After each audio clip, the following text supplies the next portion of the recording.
আসসালামু আলাইকুম রহমতুল্লাহি ওবারাকাতুহু। সম্মানিত কোরআন প্রেমী ভাই ও বোন, আলহামদুলিল্লাহ আমরা আজ দেখব চার আলিফ মাদ। চার আলিফ মাদ কোথায় টানতে হবে? আচ্ছা, চার আলিফ মদ অনেক সহজ, বোঝা অনেক সহজ, কারণ আমরা তিন আলিফ মদের একটা চিহ্নের কথা বলছিলাম।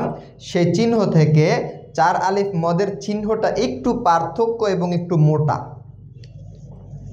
যেমন তিন আলিফ মাদের চিহ্ন এই রকম, আর চার আলিফ মাদের চিহ্ন এই রকম।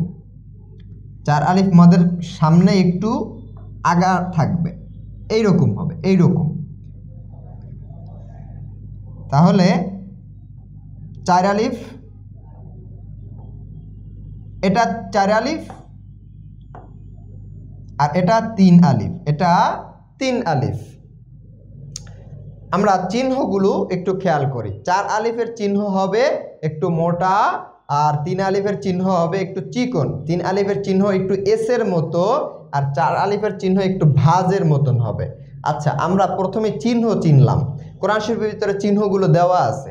তারপর আমরা অধিকাংশ কোরআন শরীফের দেখব শুরুতে আলিফ লাম মিম ইয়াসিন সদ এরকম অনেকগুলো হরফ আসবে, শুধু হরফ।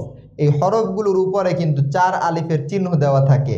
এখানে আপনারা চার আলিফ পরিমাণ টেনে পড়বেন। আচ্ছা, তারপর আরও একটা বিষয় আছে চার আলিফ চেনা। আমরা কিভাবে তিন আলিফ চিনতাম? আমরা তিন আলিফ চিনতাম মদের হরফের পরে এরকম কলমের মতন যদি আলিফ আসে, তিন আলিফ মাদের হরফের পরে এরকম যদি আলিফ আসে, তাহলে আমরা কি করতাম? এটা তিন আলিফ পরিমাণ টেনে পড়তাম।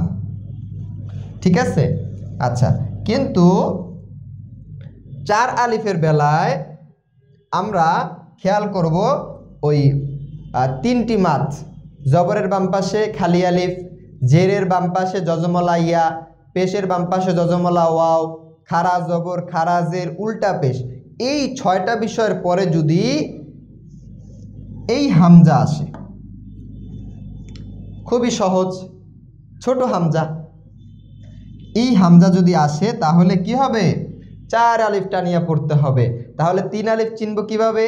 ওই ছয়টা বিষয়ের পরে যদি লাম্বা আলিফ আসে তাহলে তিন আলিফ টেনে পড়তে হবে, আর ওই ছয়টা বিষয়ের পরে যদি এই হামজা আসে তাহলে কি করতে হবে? চার আলিফ টানিয়া পড়তে হবে। আলহামদুলিল্লাহ, আমরা কিছু উদাহরণ দেখি, তাহলে আপনাদের বুঝতে খুব সহজ হবে। আচ্ছা,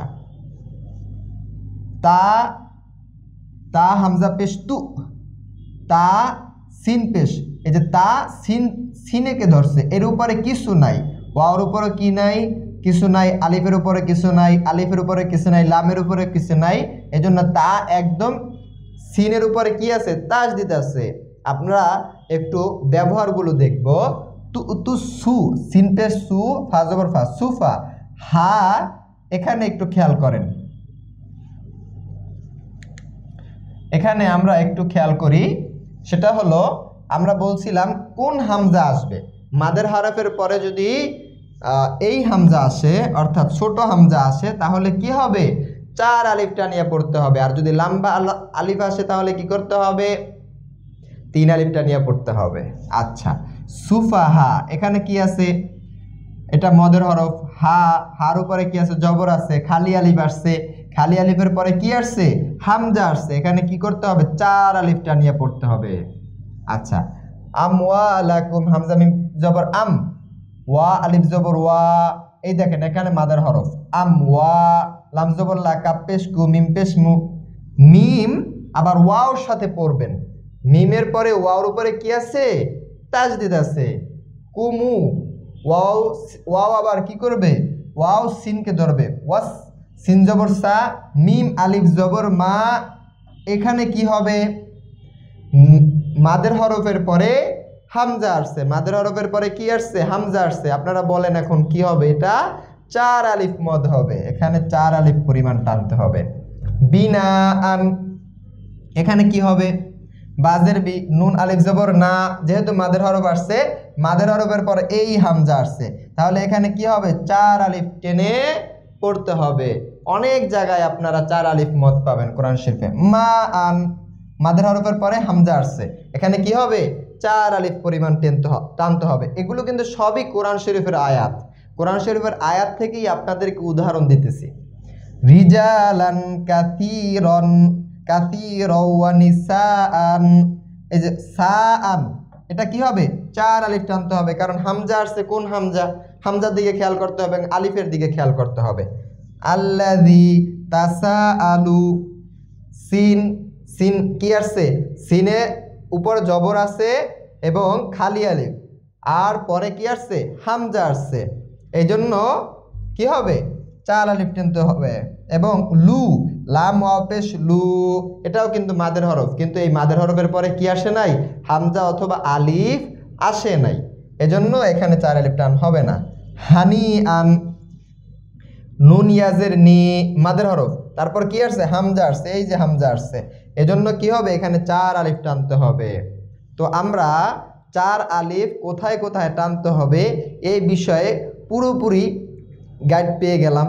এখন আমরা শুধু প্র্যাকটিস করব, আমরা আসলে বুঝতেছি কিনা কোথায় 3 আলিফ হবে, কোথায় 1 আলিফ হবে, কোথায় 4 আলিফ হবে। যদি আপনি এই 3টি বিষয় জানতে পারেন তাহলে আপনি কোরআন শরীফের ভিতরে কোথায় টানতে হবে এই বিষয়টা জানতে পারলেন। ইনশাআল্লাহ আমরা এই বিষয়গুলো আরও ভালোভাবে নিজেরা বাসায় বসে প্র্যাকটিস করব। আসসালামু আলাইকুম রহমতুল্লাহি ওয়া বারাকাতুহু।